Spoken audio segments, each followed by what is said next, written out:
Hello po sa mga viewers ng channel ko, at nais ko lang ipaalam sa inyo na nandito na po ako sa USA or sa Amerika. Binigyan po ako ng Panginoon na makapunta dito at siguro dito na ako titira. Nandito po ako sa Orange County, isang lungsod south ng LA, at dito na po ako titira. Siguro dito po ako maghahanap ng trabaho or kung anong magagawa ko. Kaya subaybayan niyo lang ang channel ko. So ang video na po ito is about sa pag-flight ko simula sa aking hometown Manila tsaka patungong LA or LAX. Kaya makakatulong ng video ito.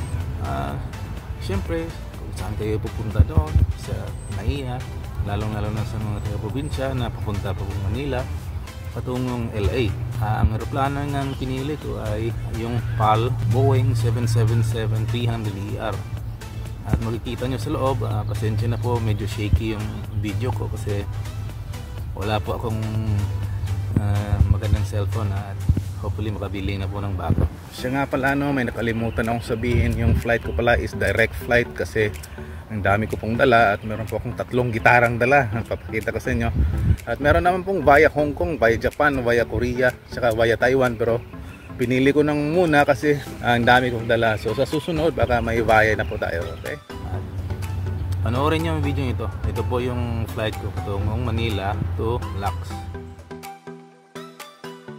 So unang-una ay magbubook ka ng flight online. Tapos maghanap ka ng suitcase na gagamitin sa biyahe mo. Ito, bumili na akong maleta.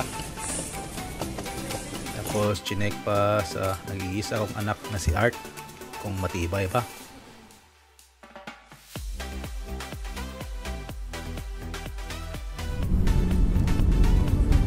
Art.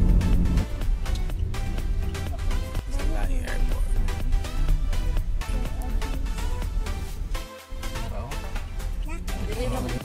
Dito na kami sa airport.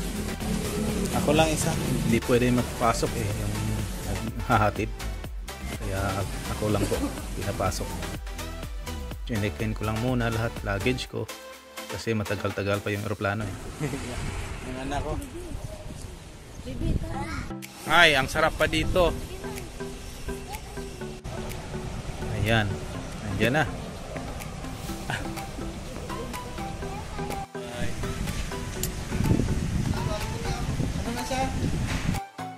At syempre hindi may iwasang mapaluha kahit sino naman, kahit mga nibulibong pamilya. Dito ang first aircraft. Ewan ko ba kung bakit nakatagilid ito.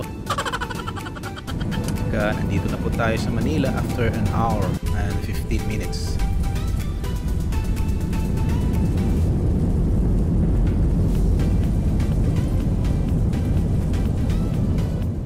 At nakapag-picture pa si Bentong. Yan ang airport dito. Ayan. Dito na iba. Kararating lang. Punta daw transfer desk kasi yung bagahe ko ililipat nila. Ang ginawa ko ay sinundan ko lang tong mga pasahero patungong front desk ng PAL.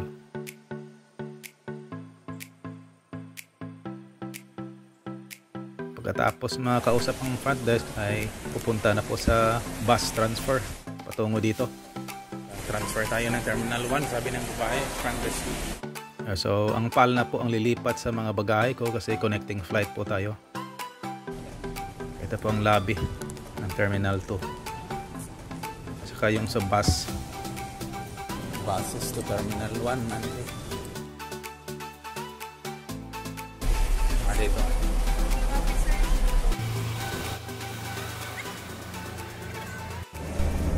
Yan, mga 3 minutes lang naman. At ito na, Ninoy International Airport. Dito po ang pila at minsan daming sumisiksik dito. At ito po ang mga dagsaan ng mga international flights patungong UAE or mga Singapore o kahit saan.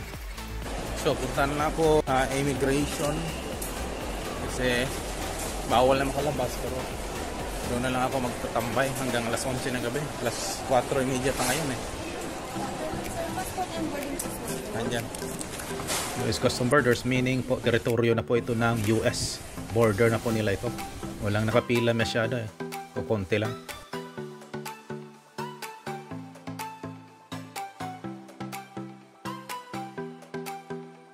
Tapos nandito na ako sa loob eh, meron pong mga coffee shop, meron natutulog kasi matagal pa yung flight nila, may mga nagbebenta ng wine, mga bakery goods, yan, mga coffee shop, kape-kape lang, buhay Pinoy, yan naman tayo eh.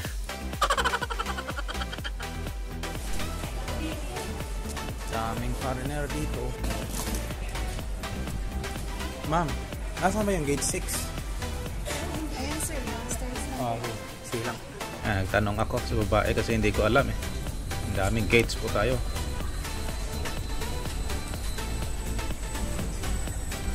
Gate 6 po dito sa baba mo, no? Dito ang lobby sa ilalim. 6 kasi. Dito po ako mamaya, gate 6. Ayan, dito po ang lobby ng lahat ng international flights patungong Amerika, New York, San Francisco, at Los Angeles.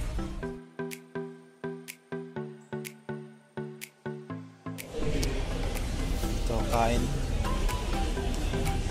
Para nabusog.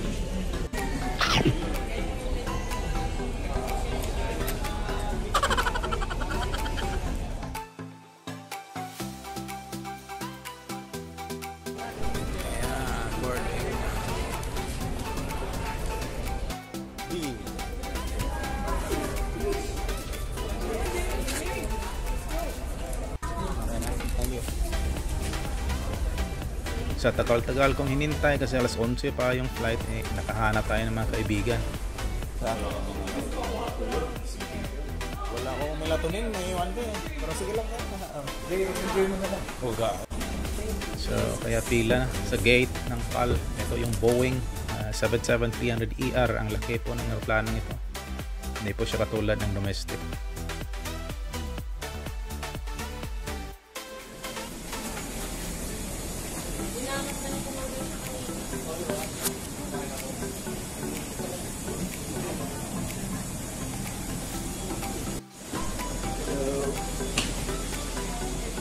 Hello ma'am, saan po to? Hi sir, this way po straight ahead. Dito? Yes. Napaka-polite po ng mga flight stewardess. Tinuro niya sa akin kung saan seat ako. Tapos nakasalubong ko yung isang flight steward na lalaki. Talagang umiwas siya. Napaka-ano nila eh. Napaka-polite at trained talaga.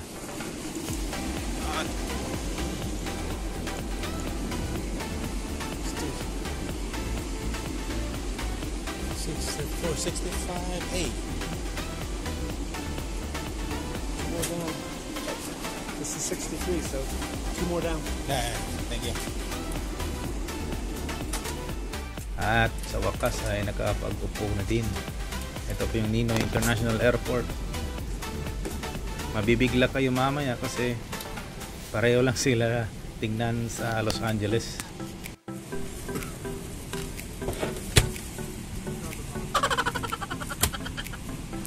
Tapos binigyan kami ng manual, ewan ko ba, hindi naman kami mag-drive ng aeroplano. Ito po sa loob eh, napaka-ganda. Tapos biglaan lang namatay yung ilaw, parang may introduction na PAL, mabuhay, ganon-ganon. Tapos maya-maya ay pumesto na po ang aeroplano sa runway.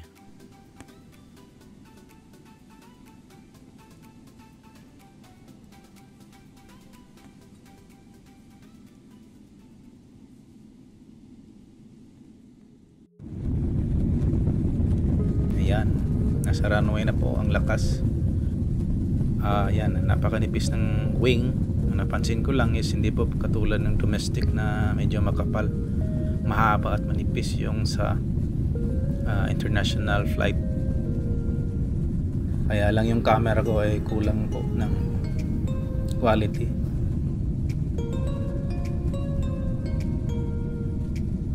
Ang eroplano po ay tiningnan ko, ang steady speed niya ay 930 kilometers per hour nung nasa palagitnaan po tayo ng Pacific Ocean. Kaya ayan, lipad na.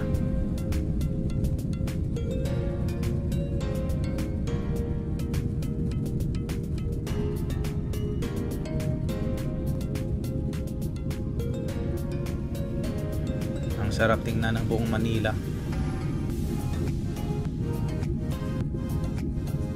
At sa puntong ito ay bigla lang po akong napatigil at hindi ko alam kung masaya ba or malungkot. Basta ang alam ko, ang dami-daming mga Pilipino na dinaranas ito para lang sa pamilya nila. Ang dami-daming Pilipino na nagsikap, ang daming-daming mga Pinoy na nagdurusa sa ibang bansa para lang maiahon ng pamilya. Kaya naisipan ko na hindi lang po ako ang naging ganito. Marami ding Pilipino na naghahanap buhay sa ibang bansa. Kaya ang gagawin mo lang ay lakasan ng loob para sa ikabubuti ng naiwan na mga mahal nyo sa buhay.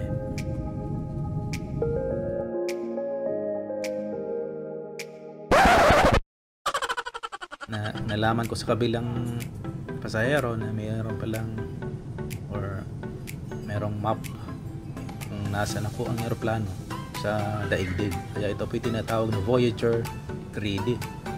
So ganito lang, tinignan ko siya kung paano ginawa niya. Yan, nandito So click mo lang yun, tsaka nakalocate po kung saan na po tayo sa mundo. Ayan, yan po ang path natin. Doon po tayo tutungo sa naka-line at ang layo-layo po ng Los Angeles, mga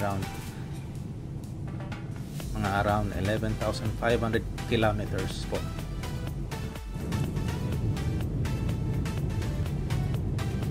Tapos mga ilang sandali ay napamovie na lang po ako at maya-maya ay binigyan po kami ng pagkain.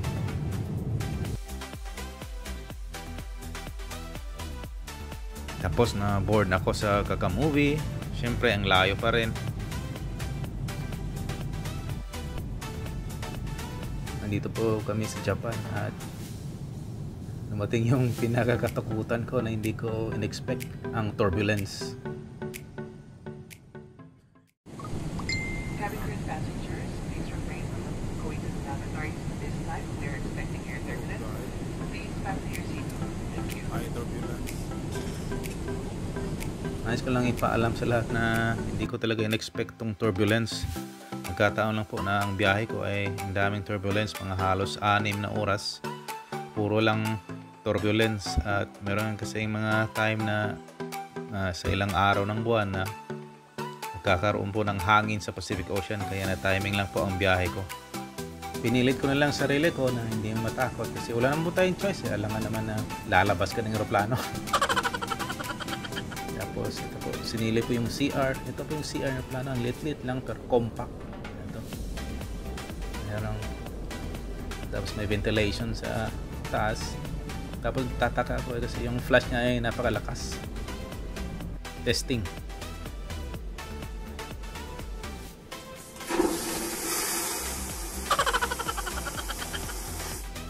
Tapos mga ilang oras na, ang layo pa din, ilang turbulence din ang dinaranas namin Ayan, dito yung Pilipinas. Dito na po kami, mga around 3,000 kilometers po. Tapos nung nabuksan ko na bintana medyo napasilip ako, medyo lumiwanag na. Ayan na po tayo sa Pacific Ocean.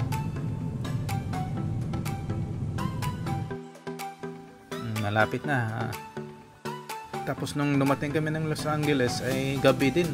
So kung gusto nyo mag time travel sakay lang po kayo ng aeroplano kasi dadating ka sa mas early pa nung sumakay ka.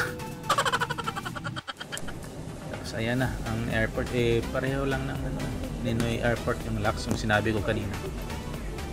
Lalabas na po sa aeroplano tayo.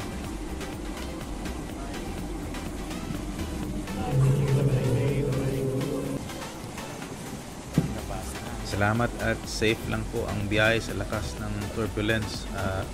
Sabi nga ng iba na normal lang daw eh. Pero para po sa akin ay naninibago po talaga ako.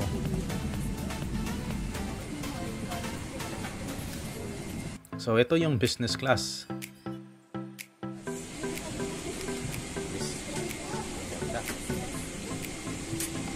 Tapos nandito na, lapag na po sa Amerika tayo. Pero bridge, hindi po lupa.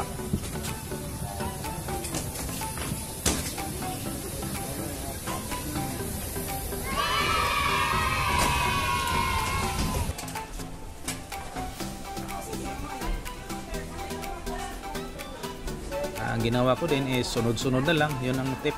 Sunod-sunod ka lang sa mga pasahero iba. Sa pagpalang sinakyan nyo, matatandaan nyo tong carpet na to. Tapos dito po, ito pong lobby sa ilalim niya. Lobby po yan ng Los Angeles Terminal B. Doon po kayo mag-arrive. Papunta po tayo sa customs, sabi nila. Yung luggage natin nandun.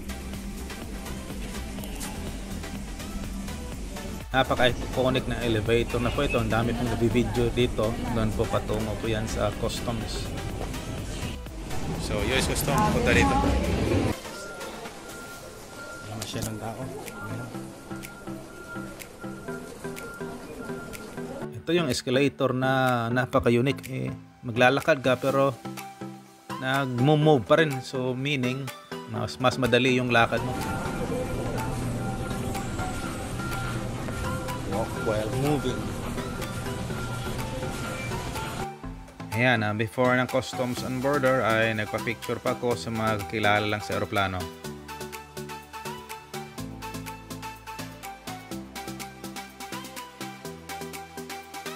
Tapos tinuruan kami kung saan namin kukunin yung mga bagahe. Nasa kanto lang. So nakuha na yung baggage ko. So naghahanap na po ako ng exit. Sila mama at papa ko ay naghihintay na.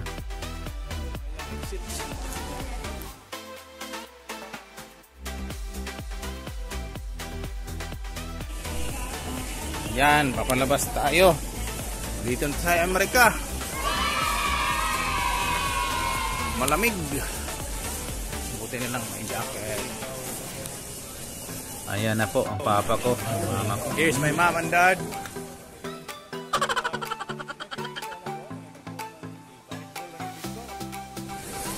Oh, ayan po si mama ko at saka papa. So nandito na po ako sa Amerika at simula ng bagong panimula.